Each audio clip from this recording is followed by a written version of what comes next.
Assalamualaikum warahmatullahi wabarakatuh. Pada kesempatan kali ini saya akan menjelaskan materi mengenai obat-obat golongan sedatif hipnotik dan golongan stimulansia. Nah, ini penjelasannya. Untuk kelompok obat golongan hipnotik dan sedatif ini kerjanya itu di sistem saraf pusat, ya. Jadi efek yang ditimbulkannya itu berupa rasa kantuk dan sampai tertidur. Sedangkan stimulansia itu mekanisme kerjanya dan efek yang ditimbulkannya itu berbeda dengan golongan sedatif hipnotik, yaitu bertolak belakang, ya. Nah, kalau yang tadi kelompok hipnotik dan sedatif itu bisa menimbulkan rasa kantuk dan tertidur, stimulansia itu kebalikannya. Efek yang ditimbulkannya itu adalah kewaspadaan, lebih berkonsentrasi, menghilangkan kelelahan, dan juga menambah kemampuan fisik dan mental. Nah, kedua obat tadi itu kerjanya di sistem saraf pusat. Ada yang menekan, ada yang menstimulasi seluruh atau bagian tertentu dari sistem saraf pusat. Bagian yang ditekan atau distimulasinya itu terdapat pada pusat sensorik dan pada pusat motorik. Nah, untuk penekanan terhadap pusat sensorik, efek yang ditimbulkannya yaitu kelelahan, mengantuk, dan berlanjut kepada kehilangan kesadaran. Sedangkan penekanan terhadap motorik, efek yang ditimbulkannya yaitu kelemahan otot lurik, kelumpuhan ringan, sampai kelumpuhan total. Selanjutnya, kebalikan dari tadi penekanan pusat sensorik, kalau yang ini adalah menstimulasi, ya, pusat sensorik.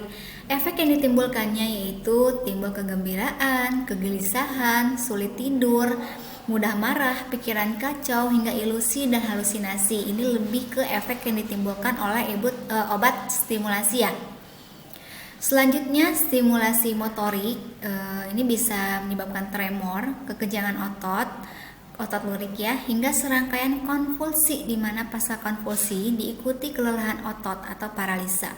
Konvulsi itu istilah medis yang artinya adalah kejang. Nah, ini kita masuk dulu ke obat sedatif hipnotik. Berdasarkan dosisnya, gini ya, obat sedatif dan hipnotik itu obatnya sama, ya. Jadi kapan dia dikatakan sebagai sedatif, kapan sebagai hipnotik, itu perbedaannya terdapat pada dosis yang diberikan kepada pasien. Nah, jika dosisnya rendah, efek yang akan ditimbulkannya yaitu efek sedatif berupa rasa kantuk dan relaksasi mental. Nah, untuk yang hipnotik itu dosis yang digunakannya itu lebih besar. Efek yang ditimbulkannya pun pasien bisa sampai tertidur gitu. Tadi kan sedatif hanya sampai rasa kantuk saja, ya, relaksasi. Seperti itu perbedaannya.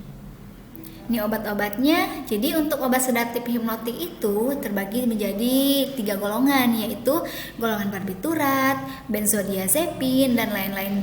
Nah, ini nanti rincian obatnya bisa dilihat, ya. Kita masuk ke golongan barbiturat.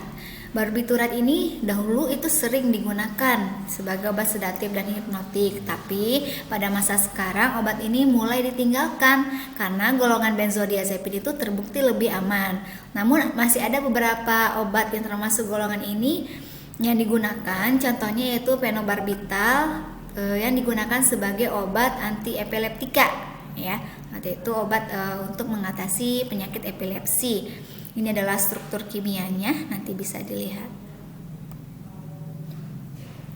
Mekanisme kerjanya yaitu yang pertama, meningkatkan respon GABA. GABA itu adalah neurotransmitter yang terdapat di sistem saraf pusat.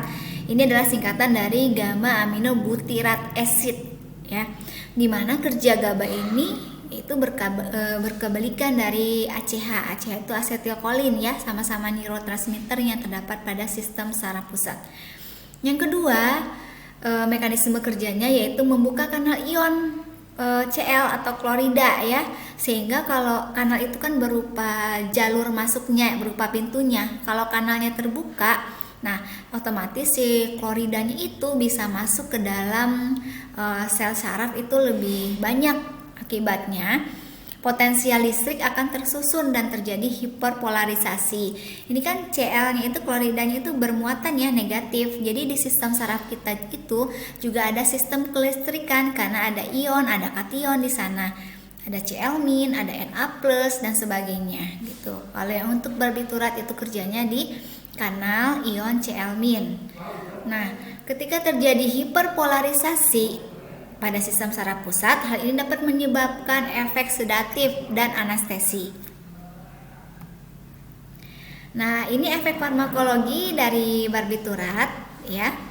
Yang pertama, menghasilkan efek sedasi dan hipnotik. Yang kedua, menekan pernafasan, yaitu dapat menghambat respon terhadap hipoksia dan CO2 ya.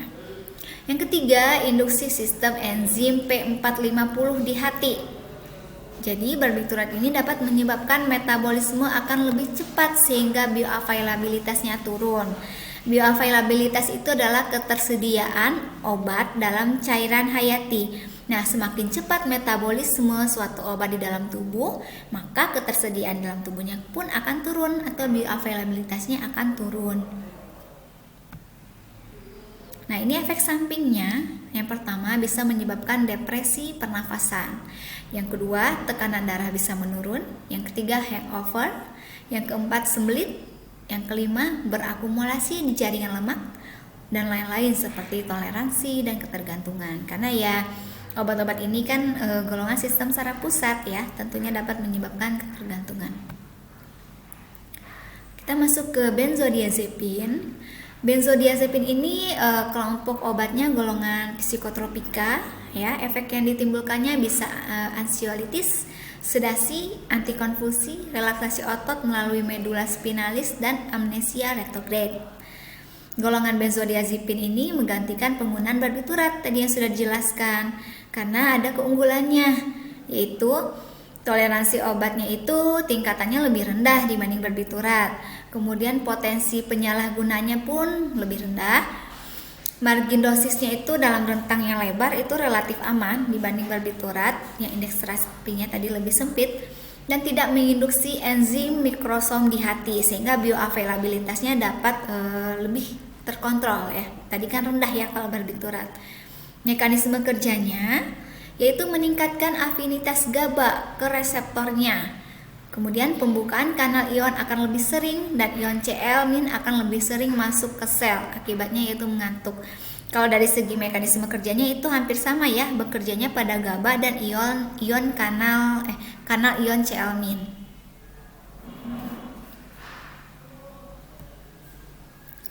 Nah, selanjutnya ini farmakokinetiknya. Farmakokinetik kita akan membahas mengenai ATME-nya ya. Nah, di sini benzodiazepin sendiri itu diabsorpsinya secara sempurna, kecuali klorazepam itu lebih cepat mengalami dekarboksilasi dalam cairan lambung, yang kemudian baru diabsorpsi secara sempurna. Kadar puncak pemberian oralnya yaitu setengah sampai 8 jam, kecuali lorazepam, absorpsi benzodiazepin melalui suntikan IM itu tidak teratur.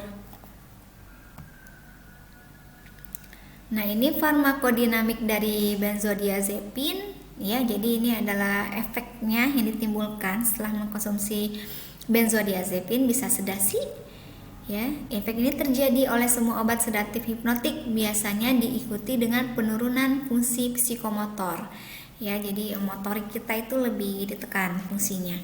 Kemudian hipnosis yaitu mempercepat onset of sleep dan memperlama duration of sleep, jadi menyebabkan kantuk dan bahkan tertidur.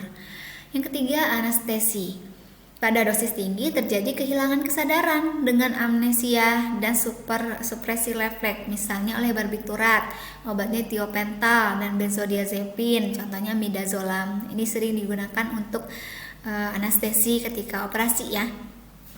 Yang terakhir, antikonvulsi atau anti kejang.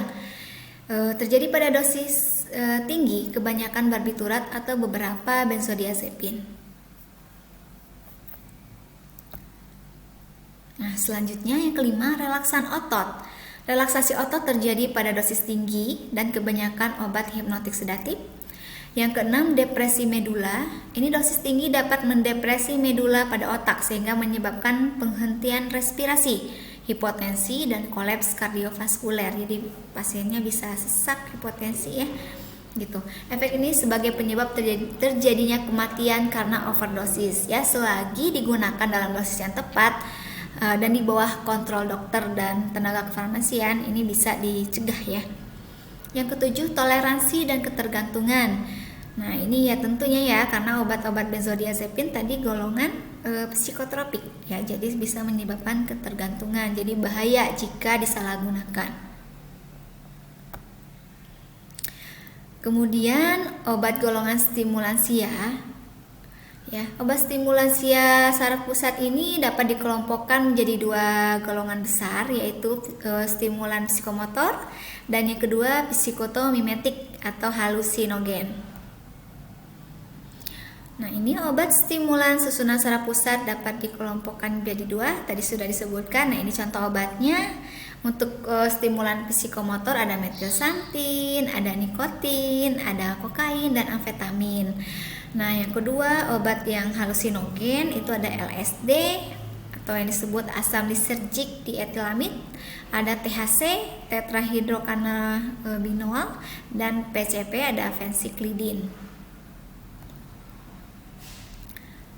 Ini stimulansia psikomotor yang punya efek eksitasi dan euforia ya, jadi kebalikan dari obat hipnotik sedatif tadi, mengurangi rasa lelah dan meningkatkan aktivitas motorik. Ini metilsantin, nanti kalau mengenai obat itu bisa dibaca sendiri ya, kan ini waktunya terbatas cuma 5 menit video perekamnya. Nah ini nanti bisa dibaca. Nah, saya masuk ke nikotin. Nah, nikotin ini zat aktif pada tembakau tidak digunakan untuk terapi kecuali terapi pada pasien untuk menghentikan rokok, ya, kebiasaan merokok. Ini mekanisme kerjanya pada dosis rendah stimulasi ganglion yang ada di sistem saraf juga. Pada dosis tinggi itu menghambat ganglion. Efek SSB-nya dosis rendah itu euforia meningkat, kesadaran meningkat, ya atensi dan sebagainya. Efek perifernya saya rasa ini bisa dibaca ya. Nah, untuk kokain sendiri di sini bekerjanya di sentral dan perifer, jadi di sistem saraf pusat dan juga sistem saraf tepi dengan inhibisi ambilan balik norepinefrin, serotonin dan dopamin, di mana ketiga zat ini merupakan neurotransmitter juga ya yang ada di otak. Kemudian penghambatan atau inhibisi ini dapat meningkatkan respon SSP. Memperpanjang efek dopaminergik, ini paling banyak terjadi membawa efek kenikmatan dalam otak dan rasa kegembiraan yang berlebihan. Ini yang menyebabkan obat ini memang sering disalahgunakan ya, karena bisa menyebabkan kegembiraan. Jadi pasien itu bisa, pengkonsumsinya itu bisa melupakan masalah-masalah yang ada di hidupnya gitu. Mungkin efek ini yang diambil dari kokain. Nanti bisa dibaca ya ini. Efek amfetamin, mekanisme kerjanya ini juga sama seperti tadi di sistem saraf pusat dan sistem saraf perifer ya.